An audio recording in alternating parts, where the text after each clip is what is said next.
Remember, ladies, it is a session on finding your voice. So if you do want to speak out, then please do so. So yeah, how important is emotional intelligence, do we think, then in becoming that kind of effective contemporary leader?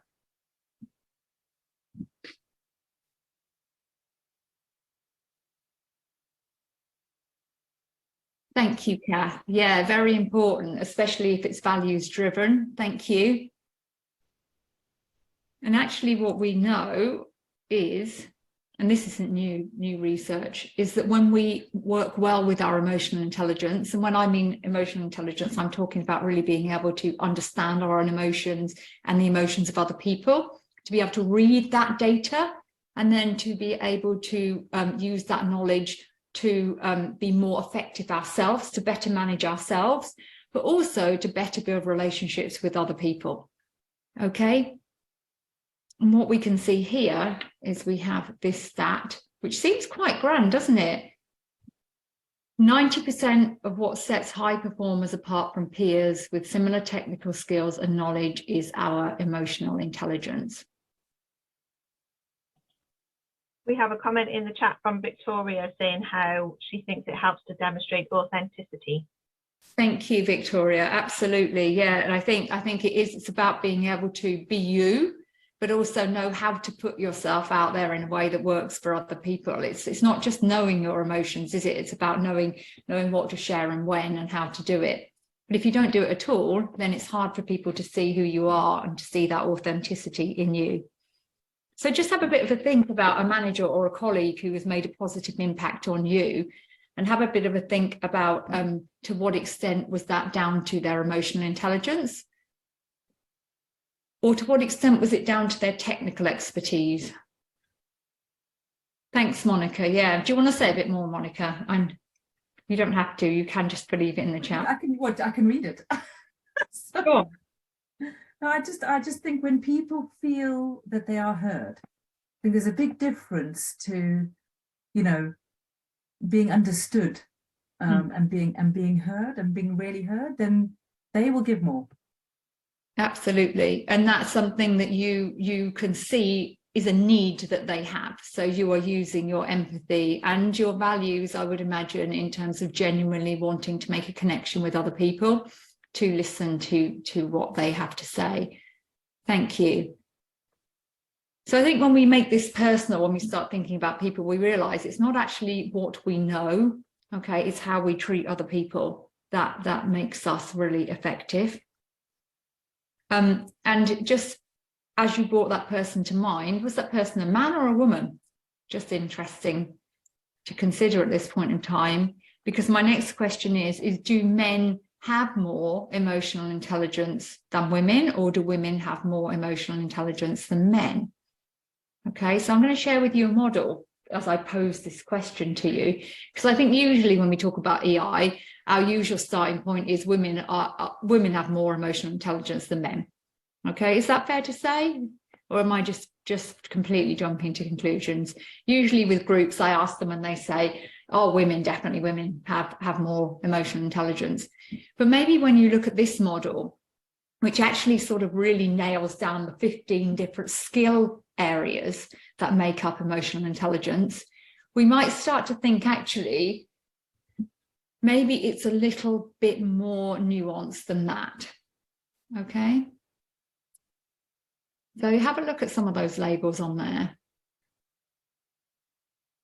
Some of those seem to speak to me more as female qualities or characteristics, and some of them sound a little bit more male. And I am really playing on the stereotypes here, so you're just going to have to go with me on this one.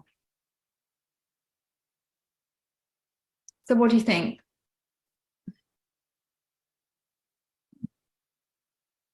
Women or men have more emotional intelligence? Isn't it individual? Isn't it that men can have the same characteristics? You're talking about the characteristics, and it could be male or female. It's using that understanding the emotions to connect with people, and men and women could be good at it. Men and women could be bad at it. Yeah. Sometimes you can't teach people. You can help them towards it, but it can be quite natural how you use your skills. I think you're quite right. It's very much individual. And if you were to do the psychometric assessment or psychometric report that sits behind this model, we would definitely see that. We would see really big different ranges between individuals and between men and women.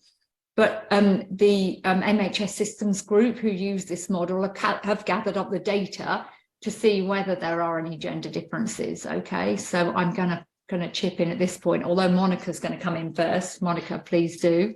Sorry, I'm going to challenge you on this. Go on, do it. Well, so I've been speaking to my niece recently about gender fluidity. Mm-hmm. And I'm like, whoa, it's too much for me. But, you know, it's quite tricky. But I wonder whether it's more a generational thing. And, you know, I kind of feel actually older people haven't had these experiences or haven't had this kind of open conversations. And I do wonder whether it's, you know, like we put down behaviors of older people, we go, oh, well, you know, they grew up after the war and it was hard and they don't communicate or whatever. And I just wonder whether there is something around generational differences. I think there is. Yeah, we might see younger people coming through and not showing these gender differences. Yeah, I would really agree. And in any profiling tool you use or any assessment, you are going to see that we're very much a product of our own environment, definitely. I don't know what the stats are around generational stuff. I'm just going to share some snippets really around the gender side of things. But I think it's really important to note that things are changing all the time on that front. And that's why I keep sort of saying female and male as well, because obviously with gender fluidity, we're kind of like, it's really where people identify with as well. And we're not talking about massive differences, actually. When we look at whether men or women have more emotional intelligence, it's actually equal overall. Okay, so it doesn't come out as being different. But it does come out as Rahana said, is actually a huge spread in individuals. Okay, and I'm sure you would see that generationally as well. But I just gave you the answers there. If I was going to ask you to point out, I can tell you though, there are 5 subscales in there, 5 skill areas where men score higher than women, and where women score higher than men. So, do you want to just take a guess at what they might be?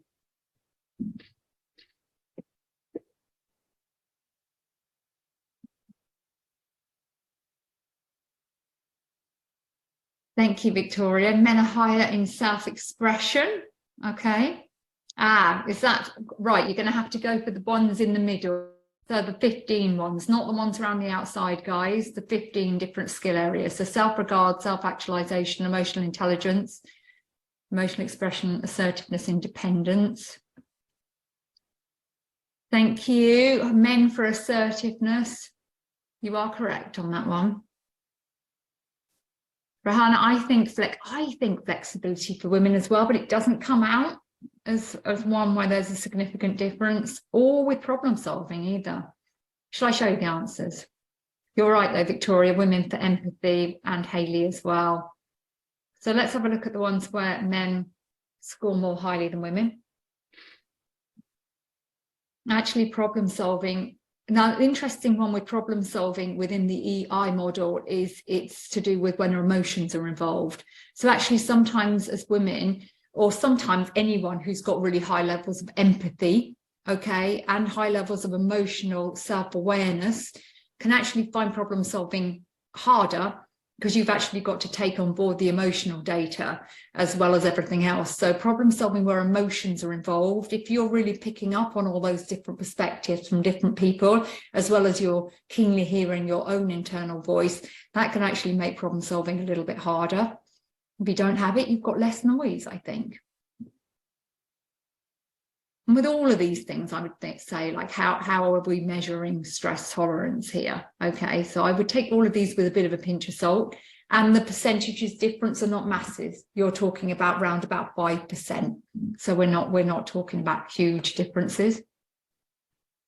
But we're talking about a little bit more significant differences when we look at our female skill set. Okay. So emotional self-awareness and emotional expression are more female, or generally when we are looking at the data, more women have those skills than men. Okay. And we can see a real strength in that interpersonal area. So interpersonal relationships, so building mutually satisfying relationships, okay, based on trust, empathy, and social responsibility as well. So social responsibility is all about the greater good, okay? So any surprises there? For me, then, that not a huge, they would have been the ones that I would have picked out. And I'm sure if I'd have given you 10, 15 minutes in groups, you probably would have come up with those ones as well. Okay. And you might be saying, so what? So what's all this got to do with finding our voice and our values and things? But actually, if we're looking at this interpersonal area here, a lot of these ways we work with other people, okay, and our social responsibility often come from our values. What I'm really interested in, though, is how that skill set links with this. Okay. So I'm thinking about the assertiveness, independence, okay, problem solving. If you're doing it independently, you're taking other people with you. Okay, stress tolerance, but what about where other people are at with their stress levels? Okay. So what I'm sort of saying to you all is, if some of those skills resonated with you, or if you can really see some of your values in those kind of behaviors, empathy, interpersonal relationships, social responsibility, then those things are likely to very much help you to be an effective leader in our contemporary, chaotic, complex, marvelous, mad world that we live in. Okay? So why are we not up there then? What is the story here, guys?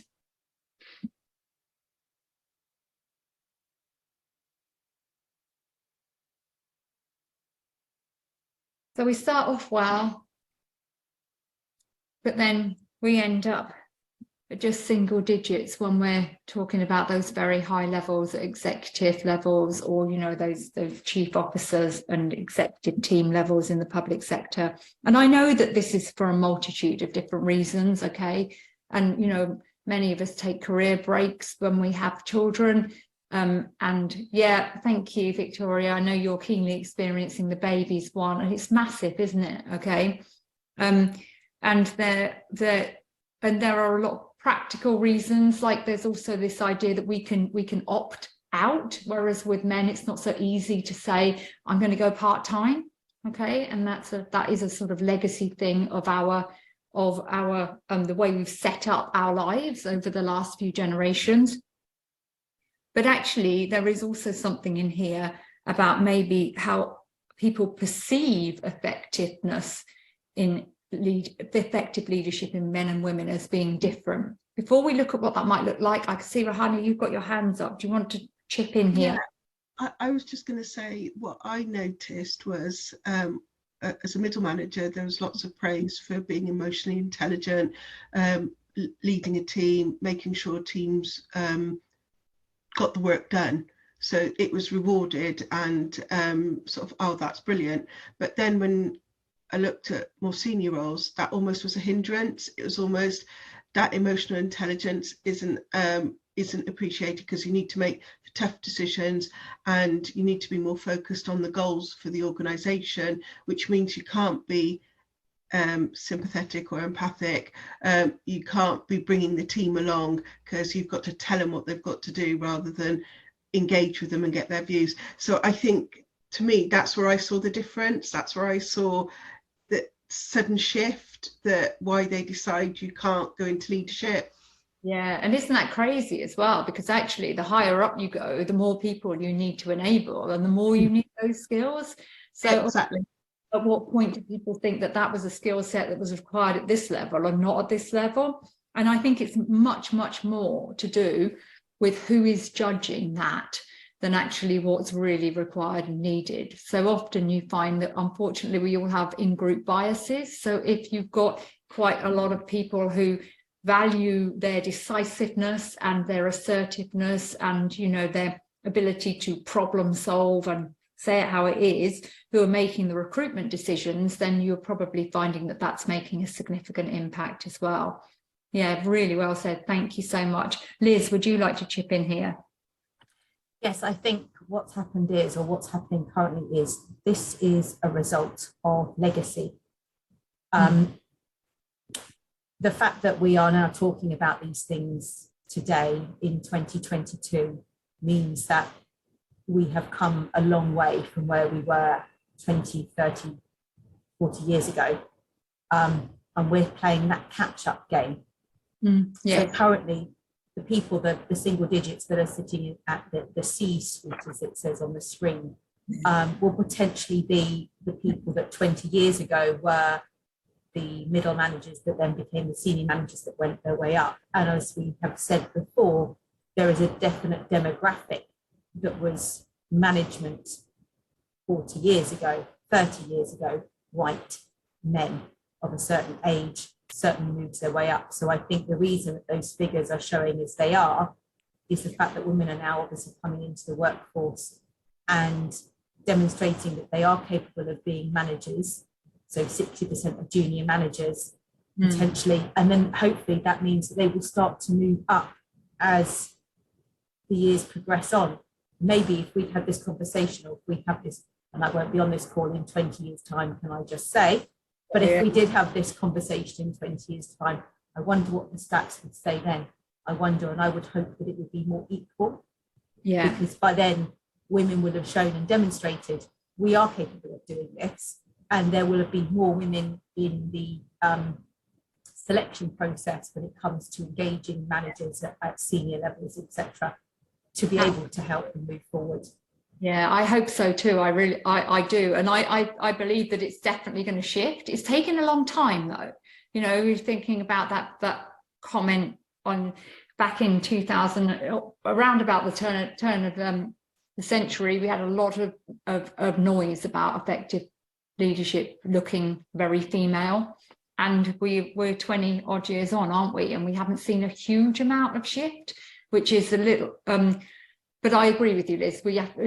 Things will shift and things will change, but we've got to find our voice as well to accelerate that process a little bit, I think.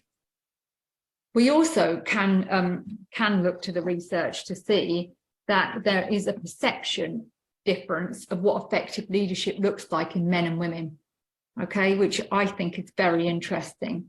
Because when we talk about what it takes to be an effective male leader, we are looking for strength, okay? And when we are talking about what it takes to be an effective female leader, people look for sensitivity and strength, okay? So it's almost being judged by different standards. And actually, that is, it's quite interesting, isn't it? How do we be sensitive and strong? Like, I actually think that we can be sensitive and strong. I actually think you have to be stronger to be sensitive as well. It's easier to not take into account other people's opinions. Yet we have people who, as Rahana said, who are looking at that senior level for that strength. Okay, so how do we bring both of these together? And for me, this is where we find our voice through our values. Okay, so our values are often what inform our sensitivity, what make us human. And even if they're not particularly sensitive values, they are very much what make us authentic and us. Okay. So we can find our strength through our values, but we can also find our sensitivity through our values as well, which is why it's such an important area to focus on. So when we're talking about our values, we're talking about our moral compass. okay, the things that we care about the most.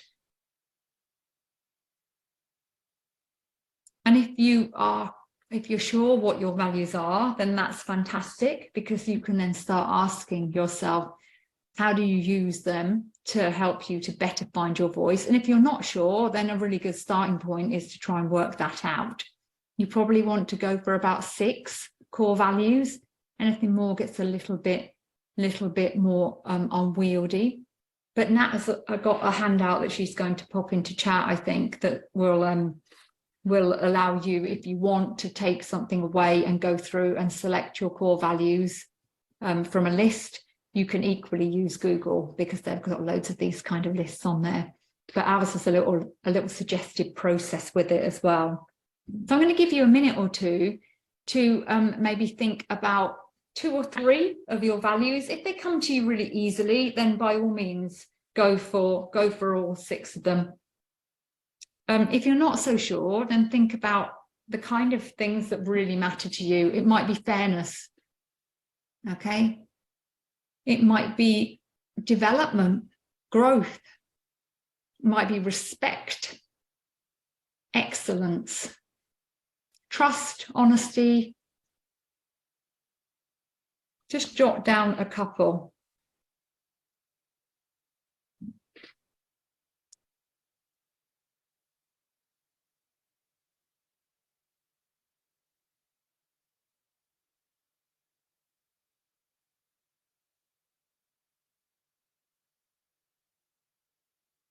So one of my values is purpose, and I find that is a very useful lever to pull on when I need to find my voice in challenging other people, particularly if I'm challenging upwards.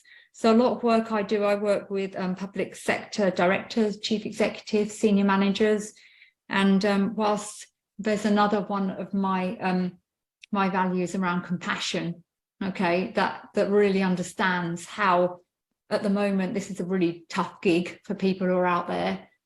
It's a really difficult environment to provide public service in, and it looks like it's just going to get more difficult. People are tired, people are burned out. That's not easy environment to work in, but that sense of purpose for me is the thing that I can pull on to keep doing that constructive challenge, because actually we can't say, oh, it's all a little bit too difficult, I don't really know how to find a way through there. Because if you're working with senior leaders, somebody has to find a way through, somebody has to start having those discussions. And for me, pulling on that sense of purpose about how do we make people's lives better for them, how do we reconnect with that, is the thing that allows me to keep doing that challenge while still being understanding of the reality of the situation that leaders find themselves in. Okay? If anyone's got anything they would like to share about how their values can really help them to find their voice. It's not always easy to challenge really senior leaders, especially when they're the ones who are paying for you to do the work for them. It's much easier to just tell them what they want to hear and to do whatever they say, but that's not always going to be the thing that actually has the biggest impact for people, is it?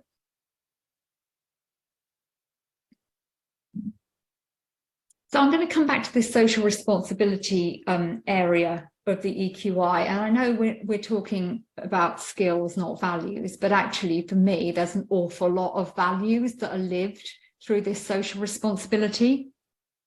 So it's actually defined as the moral compass that directs your behaviour, okay, towards promoting the greater good, contributing to society, and generally the welfare of others. So that little example I just gave you there really shows how pulling on my sense of purpose, my value of purpose, allows me to speak up when what I have to say probably isn't going to be what people want to hear always.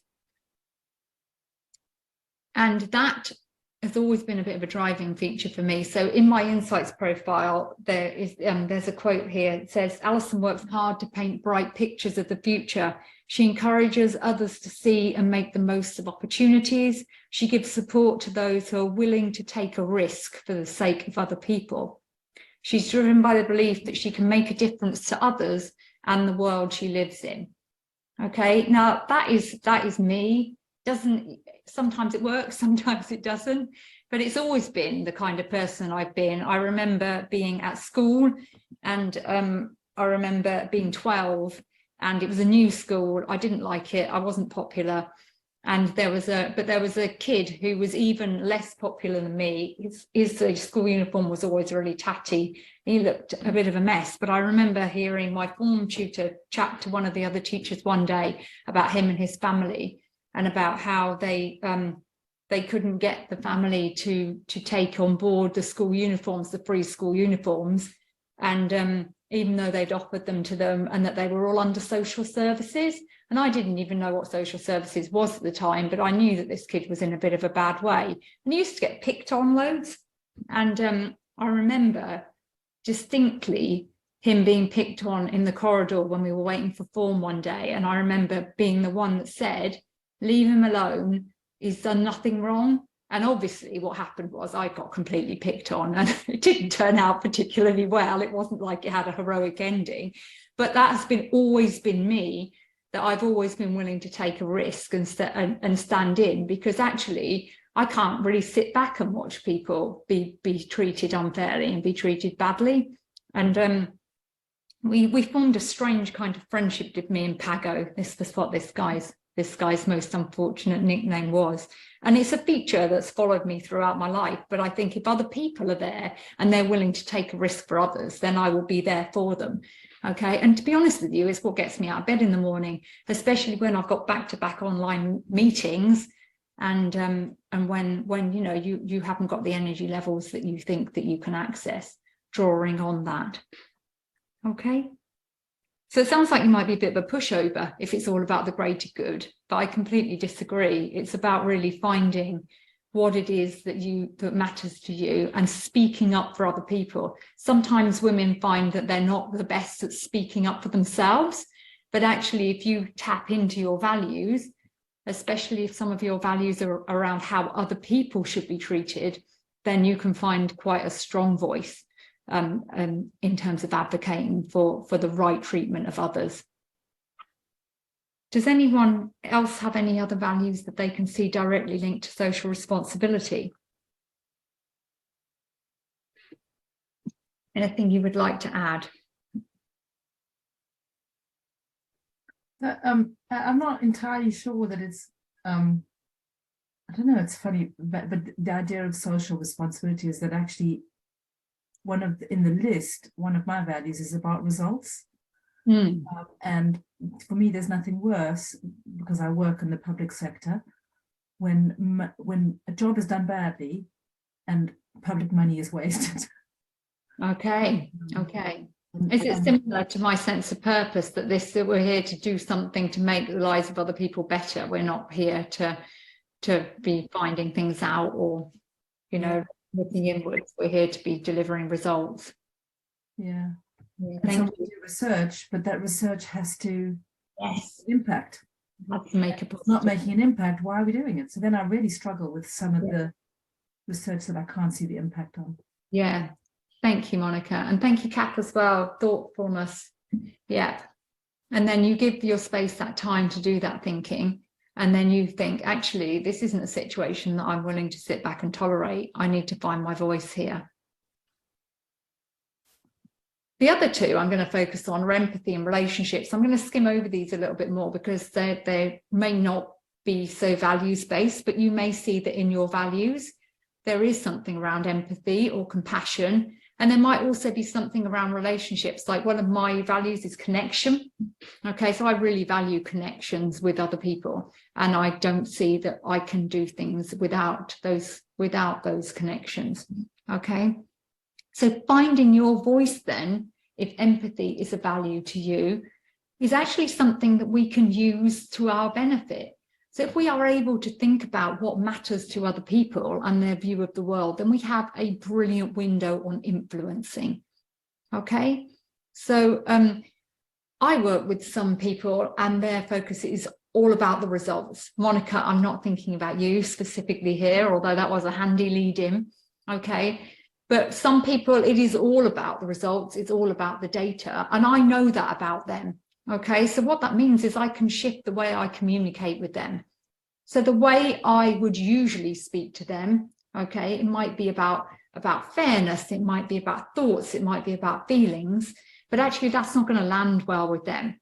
So I'm going to use my empathy, my understanding of what matters to them to get the same outcome, but shift my message so that it lands better with them. Okay, so that's something you can think about in terms of finding your own voice.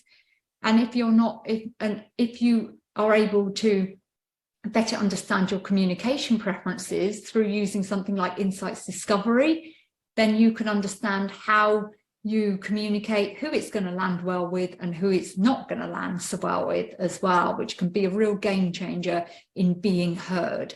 Okay. The other thing is our interpersonal relationships. Okay, I think we can use the interpersonal relationships we have to better be heard. So it might be that we think more carefully about the networks we're developing, and we use our skills of interpersonal relationships to build networks where we are heard. Okay, so what the research shows us is that actually women are better at having bigger networks, but men are better at having influential networks. Okay, so they tend to have decision makers in their networks. Okay, they tend to hear about things more and they tend to be heard in different arenas. So it's worth thinking more consciously about your networks. Who needs to know you're brilliant? Okay, and therefore use your interpersonal skills to be able to develop relationships with them or the people who are close to them. So I'm going to skip that one because I didn't realize how quickly the time is whizzing past. The other thing I'd like to say to you all is, and this is something I find really interesting when I coach people, is that women seem to be very good at applying their values to other people. So how to be compassionate to other people, thoughtful about other people, kind to other people, honest when they're communicating with their teams, okay, fair in their treatment of their colleagues. But actually, they're not so good at them reflecting those values back to themselves. And in my experience, this can be a real game changer. Simple questions like, what do you need to do to be kind to yourself in this moment? Okay, can really help you to decide on what it is you're going to do and find your voice. What impact is your manager's behavior having on you? Is that fair to you? Okay, when you start reflecting those values back to you, then you can start finding that assertiveness and that inner strength and that sort of call to action, like, no, actually, my values say no, this isn't okay. And that's the first step. Once you've said no, then you can start thinking about, okay, how do I start articulating what it is that I do want? Okay. And we're not so good at this bit, are we, about the finding, about the sort of how do we say it? And I wonder whether that might be something for another session or something for another day. But I'm going to share with you some stats here, and maybe I can ask you to think about how your values could help. But actually, this is a classic one. And because when we don't ask for pay rises as much as men do, and actually when we do ask, we're not as successful as achieving either. And that's really recent research, that's 2022. So this year, YouGov survey, over 16,000 adults. So there's something in there about not speaking up in the first place, and then something about not actually being heard in the way we want to be heard. So the first bit really is, let's think about some of those values. Fairness. Could thinking about fairness be a real lever, a driver for you to ask for a pay rise if you think you're deserving of one? I think so. Like, we know that there's a lot of gender inequality in terms of pay. So, and if you're not going to do it for yourself, do it for all of the other women who might not be being paid fairly. Speak up for them instead. Okay. Any of your values? Can you see any of your values that might help you here, thinking about speaking up and asking for something?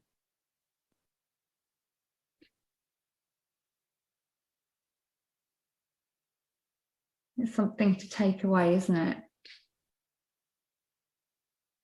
And there is also something as well about our desire to please other people. So this is something that has been socialized in us.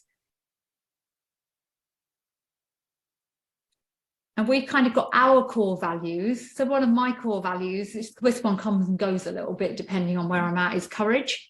Okay, so courage and purpose, they sometimes switch a little bit for me. But actually that is something that is in direct opposition to some of this pleasing people values that you might have placed on you by society. So as girls, we tend to place, as parents and as teachers, you know, informative adults, we tend to reward girls for obedience, okay, and also on getting things right, okay, and doing things well. And boys misbehave a lot more, okay, they play out a lot more in the classroom, and although that's not rewarded, they actually gain more resilience by being told off. Okay, so they actually become more accepting of not being perfect. In fact, they care less because they get quite used to it. So we've got to be a bit careful with that one as well, because finding our voice sometimes is not going to make us popular. It's not going to make us liked. It's going to absolutely upset people and not please them at all. But that's where you find another of your values to draw on, to say, do you know what, they're not my values, they're the values of a society that have been put on me. And actually what I need to say in this moment is something that's aligned with my own values, and it's this. Okay. So on that note, I'm just going to share with you a couple of things before we bring the session to a close. And this is thinking about, you know, the being heard piece. I alluded to it earlier about changing the way you deliver the message. So 65% of men have what we call a thinking preference, which means that they, in terms of their preferences for decision making, they are focused on tangible things, objective things, results, facts, evidence, and they believe there is a right or wrong.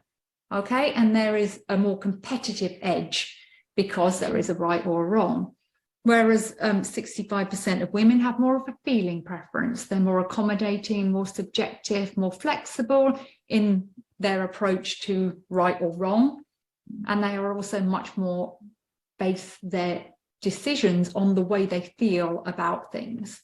Okay. Doesn't sound very influential. The feeling preference can sound a bit wishy-washy if it's communicating with the thinking preference. So it's helpful to learn some slight ways of adapting your communication so what you're saying better lands. And I'm wondering whether that's why less women got the pay rises that they asked for, because the way they asked for them was not in that thinking preference style. Okay. So if you want a little bit more information on any of that, and if you want to find out a bit more about what all this stuff means to you, then you absolutely can. You can do an EQI psychometric assessment if you want to find out what your skill set looks like. And I put some prices on there if you want to do a follow-up with us, just so you know exactly, really transparent on what that looks like. You can either have a report and a deep dive in terms of understanding your own skills, and you can work with myself or with Natalie to really understand how you can bring some of those skills and values into your own leadership. Or if you just wanted to explore one of those things in more detail and just do the coaching, that's an option as well.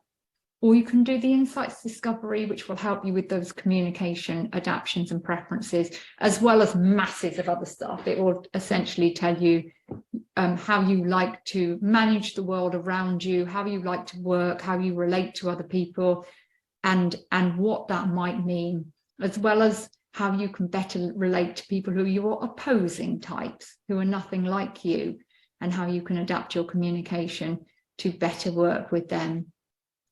So there we go. Thank you, Victoria, for putting that in the chat as well. I know you've done your profile with us before, and it's something Monica's done as well. And even the most skeptical of people will say this really, really useful starting point for thinking about your values, actually thinking about your sense of purpose, what matters to you, but also really thinking about what it looks like for other people and how you can find your voice and be heard when your starting point looks very different from theirs. And I think I'm gonna leave it there. If you would like to stay on and you've got any questions, then please do. That has been over 45 minutes. Thank you so much for your company today and for your inputs as well. It's been a pleasure working with you all again. Really, really good to see you. And hopefully we can do a session 3. If you've got any ideas what you would like to hear about, then please let me know. We've got I've just popped the link into our next session, which is Resilient. You'll be with me for that one, everyone. So if you want to book in, please do. It's another free session in a month's time. And then we'll see what everyone else wants for the next ones, because these were all from our first session that we had last month. These were the top 3 that people wanted to see. Thank you so much. Really lovely to see you. Found it thought-provoking as well, and hopefully really useful. Please, if you want to find out more, just get in touch with us and we can absolutely follow that up for you. Diolch yn fawr. Thank you, guys.